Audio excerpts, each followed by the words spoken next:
Sir அதிமுகவோட கட்சி வந்து இப்ப பலகீனமா தான் இருக்குது. இந்த சூழல்ல எப்படி சார் அவங்களுக்கு மக்களுடைய செல்வாக்காக ஓட்டு சதவீதம் ரொம்பவுமே பின்னாடி தான் இருக்குது. 5000 ரூபாய் பணம் அவங்களுடைய எல்லா விதமான விஷயமும் மக்கள் மத்தியில் வேறமா இருக்கு. நாடாளுமன்ற தேர்தல்ல நீங்க பிரிச்சு நிறுத்த போது கூட வந்து பாஜக பல இடங்கள்ல முன்னாடி வந்து அதிக வாக்கு வாங்கி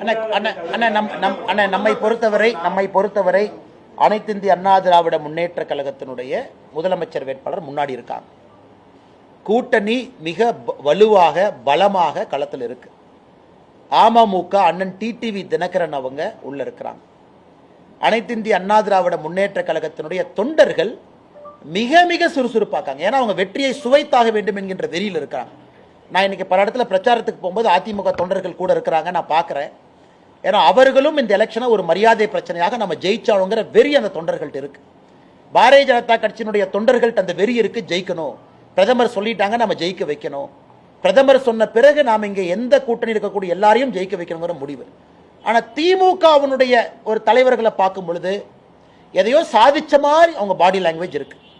எதை எலெக்ஷன் முந்தானத்தே நடந்தது, அவங்க ஜெயிச்சிட்டாங்க அப்படிங்கிற மாதிரி இருக்கு. இதுதான் அவர்கள் அழிவுக்கு அஸ்திவாரமே.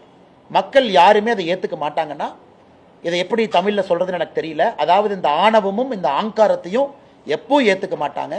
இன்னைக்கு முதலமைச்சர் போகக்கூடிய கூட்டமெல்லாம் திமுக கூட்டத்துக்கு தான் போறார். இன்னொரு பப்ளிக்கை பார்க்கவே இல்லை.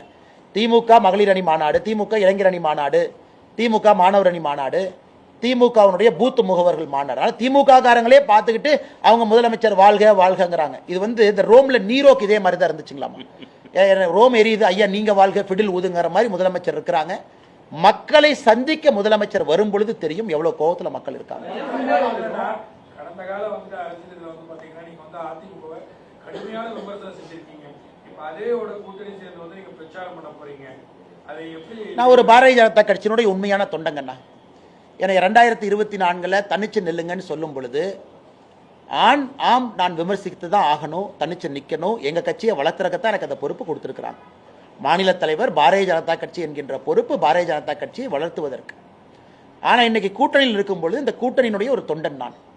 கூட்டணியில் ஒரு கருத்து இருக்கும் பொழுது அதை முழுமையாக ஏற்றுக்கிட்டு எங்களுடைய தலைவர்கள் இந்த வழியில போன்னு சொல்லும் பொழுது போகணும். ஆனால் இங்கே வந்து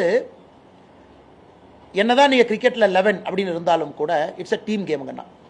இன்னைக்கு தமிழகத்தில் பாரத பிரதமர் நரேந்திர மோடி அவர்கள் என்டோர்ஸ் பண்ணியிருக்கிறாங்க எடப்பாடி பழனிசாமி அவர்கள் முதலமைச்சராக வரணும். அவங்க ஸ்டேஜில் பேசிட்டாங்க.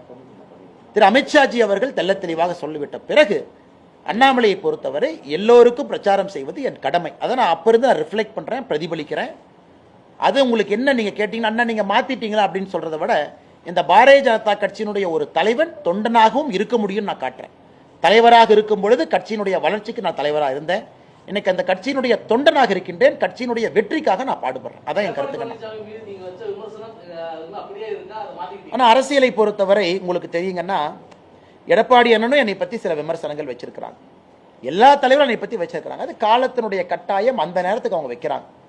அதனால் நீங்கள் ஒன்னொன்னையும் பின்னாடி திரும்பி பார்த்து அப்படி சொன்னீங்க இப்படி சொன்னீங்க இப்படி சொன்னீங்கன்னா எந்த அரசியலை யாரும் இங்கே பண்ண முடியாதுங்கண்ணா. இன்னைக்கு தமிழகத்திற்கு 2026க்கான தேவை எடப்பாடி பழனிசாமி அவர்கள். காரணம், எங்களுடைய கூட்டணியினுடைய முதலமைச்சர் வேட்பாளர் எல்லாரும் நிற்கிறோம், அவரை ஜெயிக்க வைக்கிறதுக்காக இருக்கும். 234 தொகுதியில் தேசிய ஜனநாயக கூட்டணியினுடைய வேட்பாளர் ஜெயிக்க வைக்கிறதுக்காக இருக்கிறோம். அதனால் ஒருத்தர் சொன்னது, உதாரணத்துக்கு முதலமைச்சர் ஐயா ஸ்டாலின் அவர்கள் இந்த முறை நான் எனக்கு பாயிண்ட் பண்ணாங்க, அண்ணே நீங்கள் வந்து ஸ்டாலின் ஐயாவுக்கு பர்த்டேக்கு விஷ் போட்டீங்க, ஸ்டாலின் ஐயா உங்களுக்கு ரிப்ளை பண்ணியிருக்காங்க. ஆனால் எனக்கு ரிப்ளை பண்ணுறாங்க, ரிப்ளை பண்ணிங்கிறது ரெண்டாவது.